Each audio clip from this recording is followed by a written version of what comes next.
Grand opening, grand closing. Grand opening, grand closing.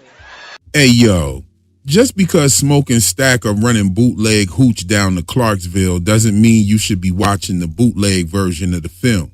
So Lindy hop your ass right on down to the theater and support the film. In my first Sinners video, I left a few things out, seeking to spark the conversation in the comment section, but there's so much in this film to speak about. Notice in my first video, I didn't refer to Sinners as a movie one time. I referred to it as a film intentionally because we use the word movie in everyday conversation regardless of the quality and time put into the project. Using the term film for me isn't just a nod to the fact that Coogler actually chose to use film, but it also is a respect to his approach to the actual art form of filmmaking. This evening, we're going to talk about some of the notions at the end of my first video, reveal some of the amazing placement of ritual theater, hoodoo being everywhere in the film, and some esoteric moonshine sprinkled throughout a deeper meaning. Heavy gratitude to you all for watching, and if you're new to Real Enigmas and Theories, welcome. This video will contain spoilers for the film Sinners, so consider this a heads up. So let's pull out those magnifying glasses and cook. At the beginning, we see Sammy, and the film starts on Sunday morning, the day after everything that happened at the juke joint on Saturday, or Sabado, or Sabbath. We see a man on a wagon with a horse, and the horse seems to react to Sammy's presence. This happens later on with Smoke as well, and there's a hidden connection there that we'll pick up on later. We can see the fresh cuts on his left cheek from Remick. We see flashes of Remick as both of his parents speak to him, but mostly his father, Jedediah. Here's where we also learn the name of Sammy's mother, Ruth. We're going to talk about Ruth and Jedediah later on in the video. Their names are very important to some other connections we'll discuss later. Now, I addressed the notion of deals, bargains, and pacts spread throughout the film in my first video. Smoke teaches the young girl how to negotiate. Stack negotiates with Delta Slim. Smoke makes a deal with his twin for Sammy's chance of living his life out. And there are a bunch of other deals and pacts that are made throughout the film. But here we have a preacher proposing a pact to his son. He asks Sammy to swear in front of his congregation that he would leave those sinning ways where they lie. He didn't say where they lay, but he said where they lie. And earlier, Sammy can be seen using the lye soap when his mother was washing clothes. Lye is also used in hoodoo rituals. Lye soap was used to wash away spiritual filth, not just dirt, but curses, bad luck, hexes, and ward off enemies. People would wash their hands, bodies, or even their floors and doorways with homemade lye soap as a ritual for spiritual purification. In some cases, it was combined with herbs like hyssop, blessed salt, or Florida water to amplify the cleansing effect. And the movie made a point to show this, and we also hear Sammy's mother saying that the lye soap would dry you out. Another hoodoo practice I noticed was Sammy keeping his intentions and tools of his expression under his bed. Some people call this bed working. Sammy feels under his bed for his guitar, which his father had taken to the church as a bargaining tool. He tells Sammy, yeah, I brought it in here, but I'm trying to get you to help me do my sermon for tomorrow. And that's when he has him read a passage from Corinthians. He sets the guitar by the communion table that says, in remembrance of me, which is a reference to the Eucharist. Then we see the father trying to make a pact with Sammy with his congregation dressed in all white, which is also a nod to Ifa, Voodoo, Haitian Voodoo, and others. The way they threw these African spiritual systems in there was stellar. Sammy took notice that his father was offering something similar to what Remick had to offer. And this is why we see the flashes of Remick mirroring Sammy's parents as they spoke. Sammy's father had his congregation, and Remick had made his congregation out of the people that went to the juke joint.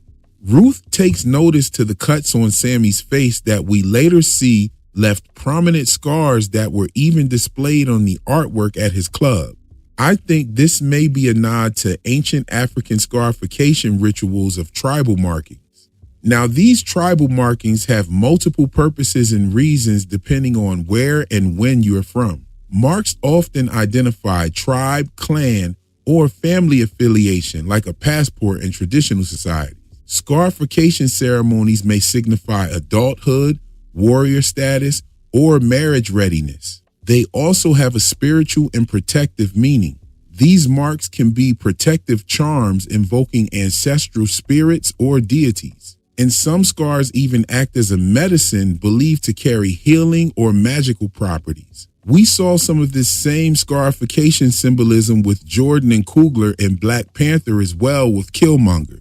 In many African cosmologies, the skin is not just flesh. It's a spiritual console between the seen and unseen worlds. And scarification turns the body into a kind of spiritual armor. The scars placed on the temples, forehead, or cheeks were believed to guard against evil spirits or malevolent forces.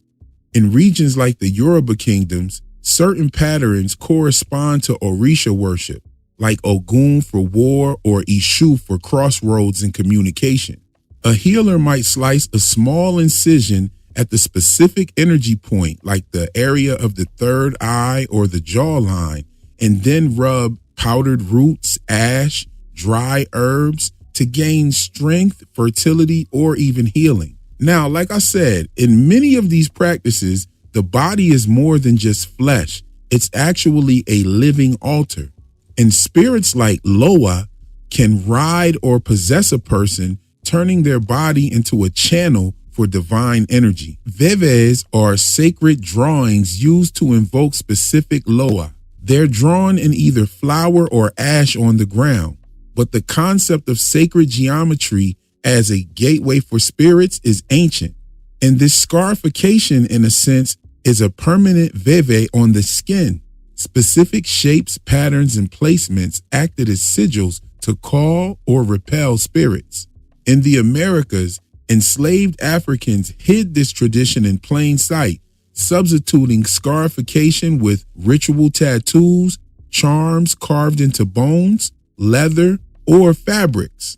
And most of them wore gree-gree pouches, better known as mojo bags. In hoodoo, they have a practice called cut and blow spells, and it involves cutting the skin and rubbing in powders or herbs. And this powder directly descends from the scarification herbal infusion practices from West Africa. Now, even when we look at the scars on Sammy, they actually seem to have protected him at some point. Think about it like this. How did he drive right past the clan who was coming down the same road that he was driving up? Very much like how the gree-gree pouch or mojo bag protected smoke. Not only that, scars and mojo bags are two sides of the same spiritual technology. One is actually worn within the skin. The other is carried close to the body. But both of them function as portable power sources rooted in African spiritual systems. Scarification was a way to embed spiritual energy into the body, just like the mojo bags carried spiritual energy in a pouch. The scar becomes the seal or the container of intention. Herbs, ash, animal parts, or ritual powders were often rubbed into the wounds, literally loading the body up with some magic. Mojo bags are also loaded with the same items and were created and practiced for the same desired outcome of protection. And once they're created, they're charged up the same way. They require words of power like prayers and chants, offerings like oils and ash, along with herbs. So during slavery in the Americas, it became too dangerous or impractical to continue visible scarification. So African descendants migrated the magic outward to the mojo bag. It was discreet, portable, and less likely to draw attention. But the core idea stayed the same. It's a personalized charm loaded with the spirit energy to protect, attract, or empower. And remember when I told you about the horse reacting to Sammy's presence with those scars on his face? We know that Smoke walks around with the mojo bag on. And when he was walking between the child's stores on the street, one of the horses can be seen reacting him in a similar manner. Now, Annie is definitely one of the real heroes of sinners. Annie's knowledge and information definitely helped them in that situation. Even though very few of them made it out, her knowing what they were dealing with was pivotal. To me, Annie was the song of Hank Blue and the blues, and her blues were the sadness and her determination to protect her community. I mean, when we first met her, she was selling something to the little girl to take back to one of her elders. And it was her mojo bag that repelled Stack from biting Smoke. And when he took it off, he got hit in the abdomen with that bullet from the Klan. But I gotta keep it a beanbag with you. That plantation money was the only shit that I couldn't personally get down with myself. Yeah, I wasn't with her on that one. I had to agree with Smoke when it came to the money. That plantation money bullshit was the true blood money. And Annie acted like she was too good for Smoke's so-called blood money. But that plantation money, along with the Chow family working directly with the plantation owners to draw non-legal tender based off the backs of tenant farmers, yeah, I couldn't rock with it. I mean, Grace Chow was the one who actually called the vampires into the place. The Chow family was working directly with the plantations to usurp all of the money and the labor from the community.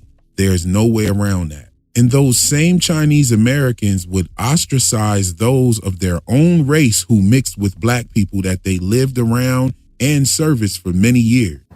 Blacks in the South have such a low social status that you simply can't be seen in public with them and still expect to have any respect. Time to help them try to go to barber shop. That's how the American barber know he not the full-blood Chinese. They say don't cut no in your hair. They put that way. Civil rights movement helped the Chinese to attain certain status among the white world, more or less.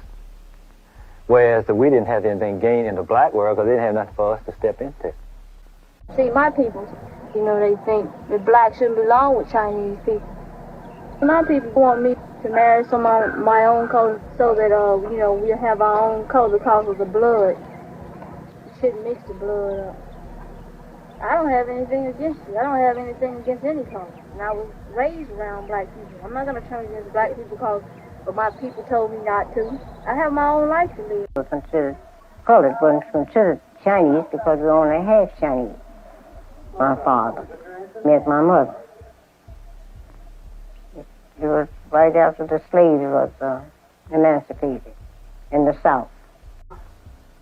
I don't think that they will marry black, my children.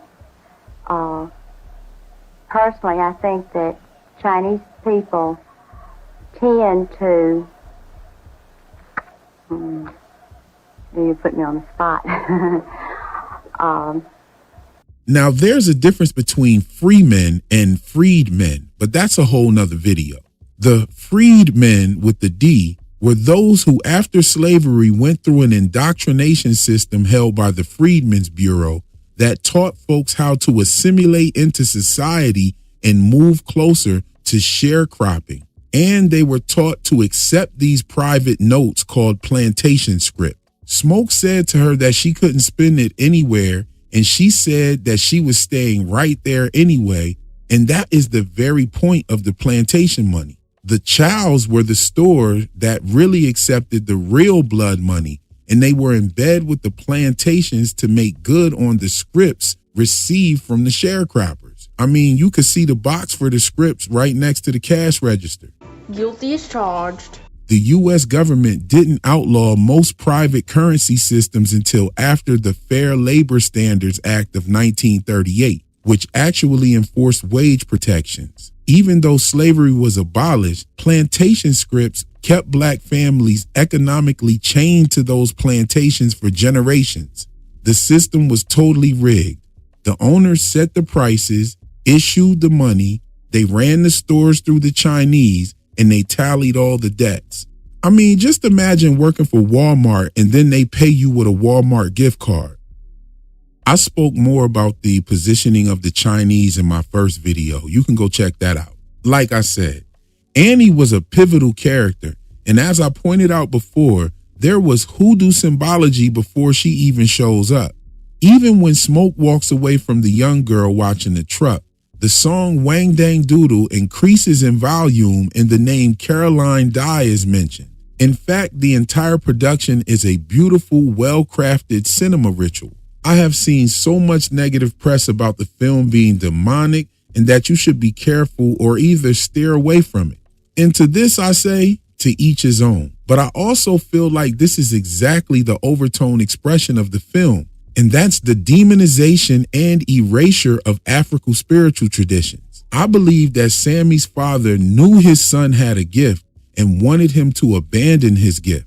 Delroy Lindo's character, Delta Slim, enlightened the young preacher boy about the blues coming over to America from Africa. Now, before we continue, I want to be clear that not all copper-colored people in America are from Africa directly. Some are indigenous to this land, and that includes the Choctaw. So when Bert called them fair-skinned ninjas, I just had to laugh at that. Not only the Choctaw, but many tribes across the land, period. The fact of the matter is that many Africans were indeed brought to this land and enslaved along with many indigenous tribes.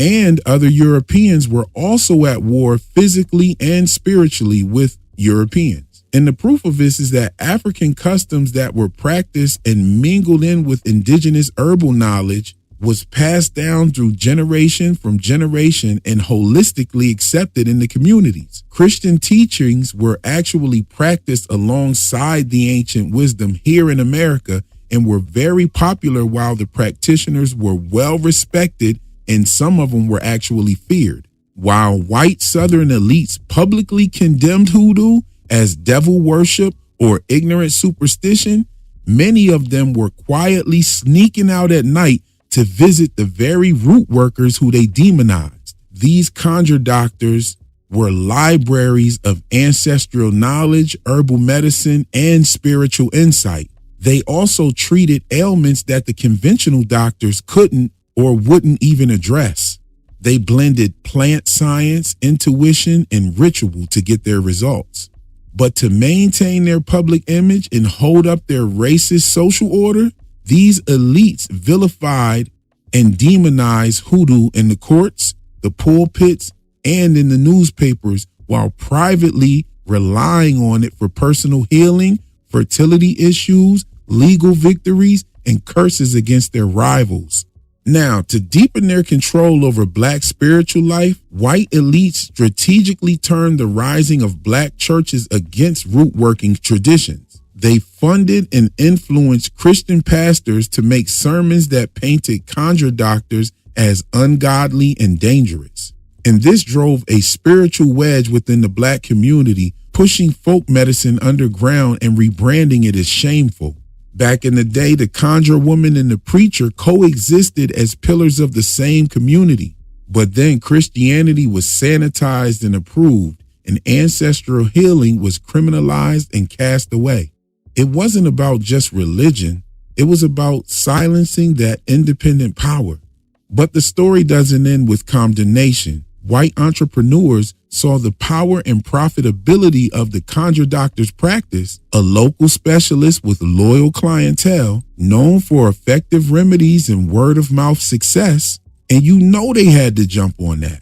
They stole the business model wholesale and created snake oil salesmen, white men who toured the South mimicking spiritual healers, selling fake cure medicines filled with alcohol, opium, ether, and a bunch of lies. And they got rich off of those fake elixirs while conjure doctors were being arrested and run out of town. These grifters became the prototype for what would eventually evolve into the American pharmaceutical industry that we see today.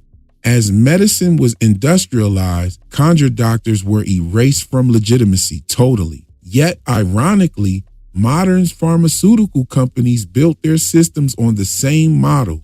Most of the medical system had doctors that would make house calls and go from house to house, but they bit the whole style of the conjure doctor, who had people come to the healer's place, pay for the mysticism, and receive treatment without explanation. The difference is now the healers wear white coats instead of head wraps, and the medicines are patented instead of prayed over. Once the white establishment had extracted the essence of the root workers model, they repackaged it for their own poor and working class communities through circuses and traveling medicine shows along with county fairs. These became theatrical events where the snake oil salesman wasn't just a healer, he was an entertainer, a preacher, and a magician. They mimicked the exact charisma of the conjure doctor, dressing flamboyantly, speaking in coded language, and presenting their cures with a ritual-like performance. But instead of sacred roots and ancestral spirits, they used colored liquids, fake testimonies, liars from the crowd who claimed to be healed, and a whole bunch of other stuff. You know, they had to make it look good. The same mystery that gave black root work its power was now being peddled as a spectacle to white audience that were desperate for hope and healing. The crazy part is these events controlled an outlet for belief and desperation. The elite had learned from root workers, then commodified their style to exploit their own lower class, turning healing into a hustle. And this led to what we see people today still following the trend of demonizing something that you don't understand. And I'm going to tell you like this. I know my grandma was an herbal healer, and so was her mother, and so was her mother, and so on and so forth. And her spiritual knowledge has always served as a roadmap for me.